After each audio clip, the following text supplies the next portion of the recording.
কেমন আছো সবাই? আশা করি সকলেই ভালো আছো। চলে এলাম নতুন একটা ব্লগ ভিডিও নিয়ে। আজ মহালয়া, সবাইকে শুভ মহালয়া। শুভ সকাল। সকালবেলা স্নান দান সেরে আমরা দুজনে বেরিয়ে পড়লাম মন্দিরে যাওয়ার উদ্দেশ্যে। ওর বাপির তো শরীরটা খারাপ, ঘুম থেকে উঠে বলল আমার খিদে পেয়েছে। তো রাস্তায় এসে ওনাকে বললাম তুমি এক গ্লাস জুস খেয়ে নাও। আর এটা আমাদের ঘরের সামনেই, একদম মেন রোডে। দেখো মেট্রোর কাজ হচ্ছে, কত বড় বড় মেশিনপত্র সব কিছু এখানে। মানে দিনে তো কাজ কম হয়, রাতের বেলায় কাজ বেশি হয়। কি বড় বড় মেশিন বাবা! দেখো মেট্রোর কাজ হচ্ছে বিগত 2-3 বছর থেকে। তবে 2-3 বছরে এতটুকু করেছে, তবে এখন কাজটা একটু বেশি মানে এসে চলছে, প্রোগ্রেসে চলছে। তবে সকালবেলা রাস্তাঘাট কতটাই ফাঁকা ফাঁকা দেখো।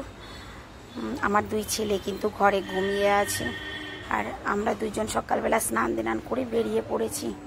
এখন সকাল 7টা বাজে, ওই জন্যই রাস্তাঘাট একেবারেই ফাঁকা ফাঁকা। আচ্ছা, দিল্লিটাকে দেখে তোমাদের কি সবুজ রানী মনে হয় না বলো তো? চারিদিক সবুজ। সত্যি কথাই, আমি কিন্তু বহুবার এই কথাটা বলেছি, দিল্লি গ্রিন সিটি। হ্যাঁ, দিল্লি সত্যি গ্রিন সিটি। আর সকালবেলা রাস্তায় বেরিয়ে আজকে এত ভালো লাগছে যে কি বলবো, একেবারে ফাঁকা। মনে হচ্ছে রাস্তাটা শুধু আমার একার জন্য। কখনো কিন্তু এতটা ফাঁকা রাস্তাঘাট পাওয়া যায় না, কারণ এত সকালে তো কখনো কোথাও বেরোই না। আর যা ওই যে 2-1 দেখতে পাচ্ছ হেঁটে আসছে, তারা হয়তো জগিং করে ঘরে ফিরছে। আর যেহেতু মহালয়া, সেই জন্য কিন্তু ঘুম থেকে উঠে আমরা চলে এলাম। এসে দেখি বাজারে মিষ্টির দোকান খুলে গেছে।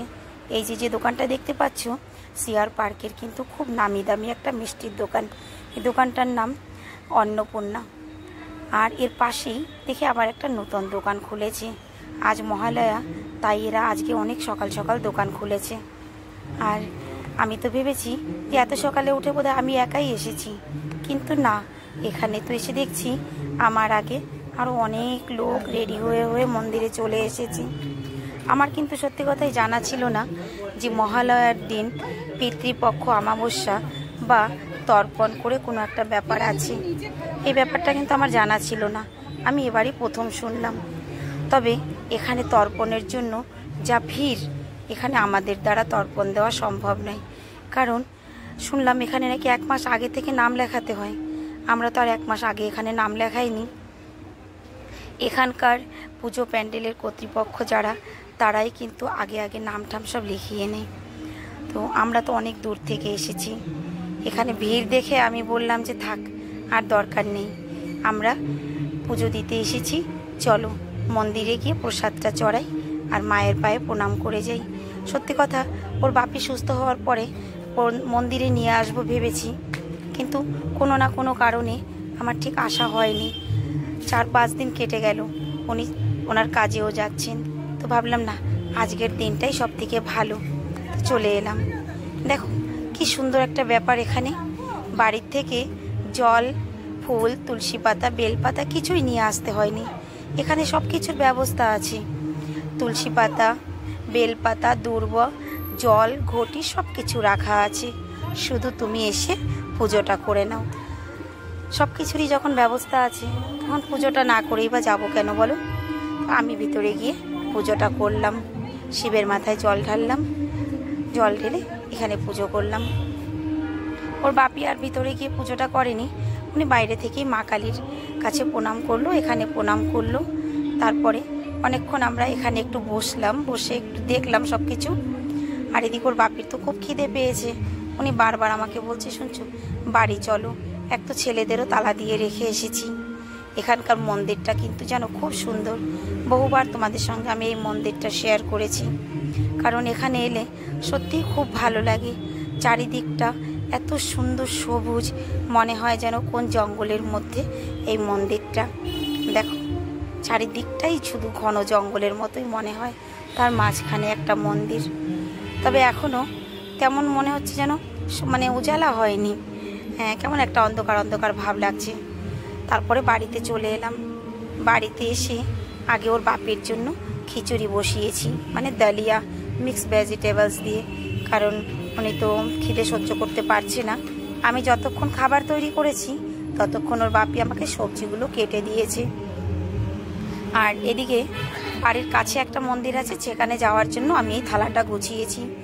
যেহেতু আমি ওই মন্দিরে তর্পণের জন্য কিছু দিয়ে আসতে পারিনি, এখানে একজন আমাকে বলল এই সব গুছিয়ে নিয়ে তুমি চলে যাও আমাদের কাছাকাছি যে মন্দির আছে সেখানে গিয়ে পণ্ডিতজির কাছে এগুলো দিয়ে তুমি বলো যে আমি আমার পূর্বপুরুষের নামে এগুলো দিতে চাই।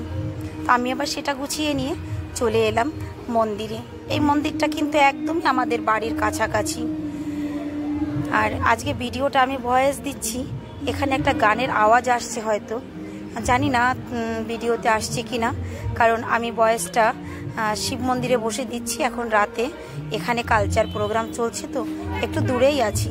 আর এদিকে কাজের মেয়েটা কাজ করে চলে যাওয়ার পর আমি রান্না করতে এলাম।